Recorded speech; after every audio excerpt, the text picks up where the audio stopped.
record prices now, gold, coffee, copper, cocoa. You look at the news in our show prep today.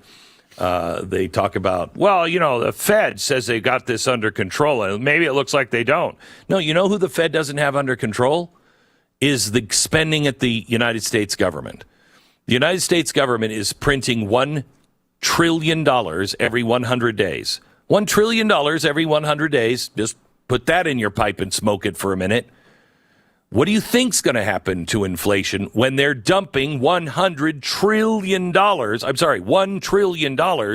into the economy every 100 days? Of course we're going to have inflation, and it's only going to get worse. But it's so amazing that we keep looking for answers from the people who caused the problem. People still look at the New York Times and go, the New York Times, well, what do they say? What do you mean, what do they say? How does the New York Times have any credibility at this point? They were, leading the way. They still can't admit the Hunter Biden thing. They still can't admit it. What? How? You were peddling the nonsense that was Russian disinformation, and you weren't even offended by it when you found out that wasn't true.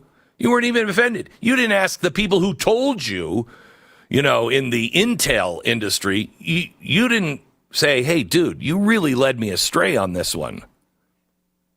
How do these people have any credibility? New York Times bestseller list? How about that? How about The Economist just did a story on how conservatives are shortchanged by the New York Times bestseller list. Of course, this is something you've been going through for decades now. We've known about this for a long time, and it's a much worse problem than The Economist even knows. I mean, they say that their analysis found that books published by conservative printing houses are 7% less likely to make it onto the New York Times weekly bestseller list. It's a lot worse than that. It's a lot worse than that. Yeah. I mean, I said this example earlier that, my last book, which was not The Great Reset, it was Dark Future. When Dark Future came out, we sold twice the number of books. I think it was Dark Future. It might have been Great Reset. I can't remember. Twice the number of books as the author that was given the number one status. And it used to be that they would hold you out of the number one slot. They might make you 2 or 3 if it was even close. But if it was that different in the old days, you'd still get the number one spot. Now, I went from double the sales of the people they put in number one, and I made 15th on the list. I mean, how do they justify that? That's crazy. Their own algorithms. Yeah, don't they weight certain bookstores more than others? Isn't that part of their deal? Bookstores. Yeah, but they're also, but that's not enough to do what happened there. That's just not enough. They have their own agenda, and that's fine. I just wish they would be open about it. Yeah. You know what I mean? Yeah. Stop lying to people and saying that is, BookScan is the real number 1, number 2, number 3. You know what I mean? Yeah. It just scans the books that are sold. Still, however, sold, through the traditional things. For instance, I don't care about this anymore. And we are doing everything we can with Mercury Inc. to print and distribute ourselves, and we still can't get away from a big publishing house distributing because it's almost a monopoly at this point. You just don't have the ability to distribute into bookstores. And then Amazon takes 50%. I mean, did you do 50% of the work, Amazon? Really? Wow. I just don't find that reasonable at all. But they're Amazon. So we're selling my latest book, Chasing Embers, through glenbeck.com, which will not go through BookScan, will not do, any of the stuff. So it won't be logged by New York Times. No, it won't be logged by the New York Times or anybody. Yeah. Because we're not a part of BookScan.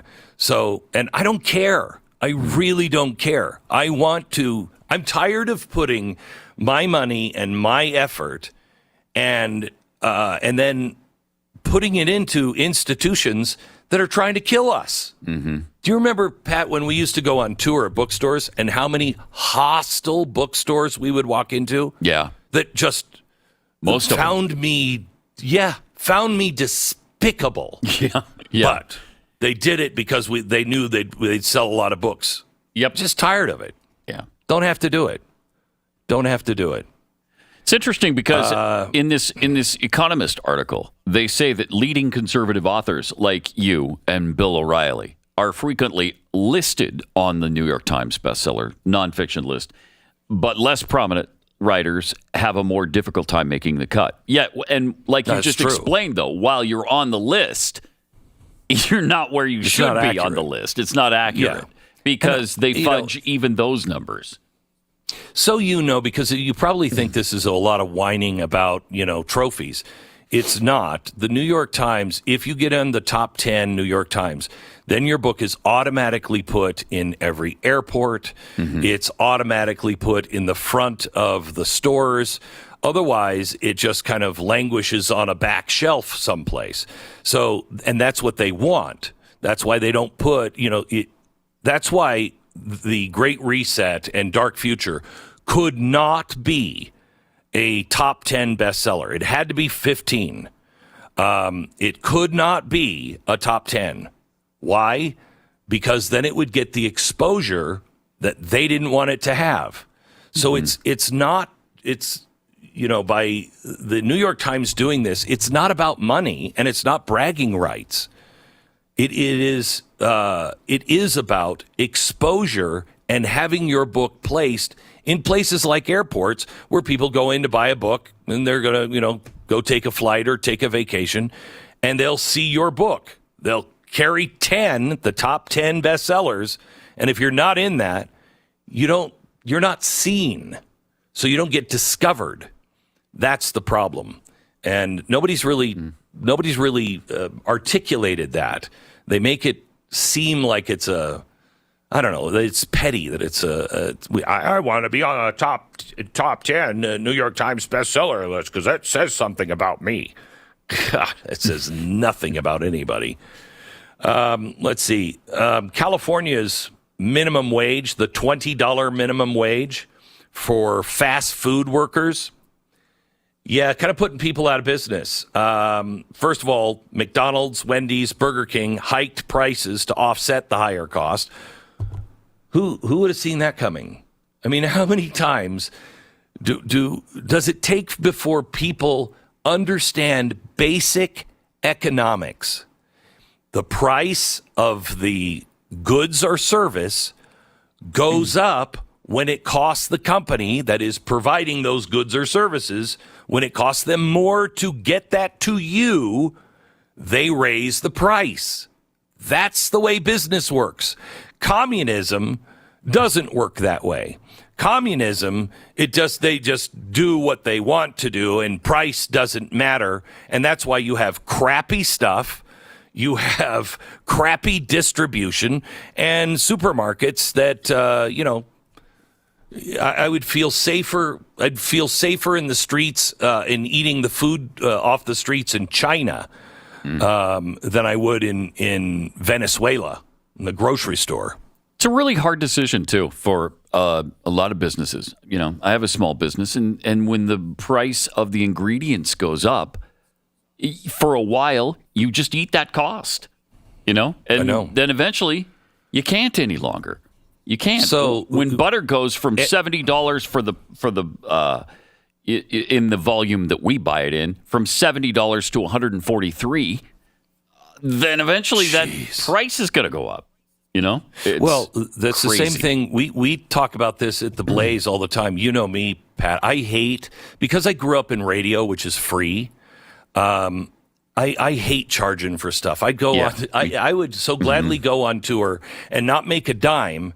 If I didn't have to pay the money, I wouldn't charge people to come in. And I'm always arguing, can we get the price lower? Can we get the price lower? Because I remember, and so do you, what it's like when you are on the edge. Yeah. And I don't want to, I hope to God I'm not there again, but there's a chance that all of us are there again.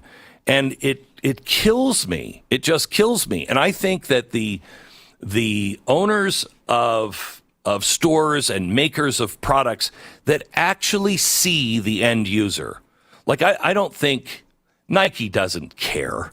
You know what I mean? They don't care. There are companies that actually care about the end user and think about them. We're one of those people. And every time we pay above industry standard at the Blaze. Okay, we're either competitive or just above industry standard. Well, you can't live on industry standard now. But what do? You keep raising it so everybody, and then not raising the price. And then if you raise the price, then the customers can't afford it and it goes away and the whole thing. This is what every business is going through right now. And,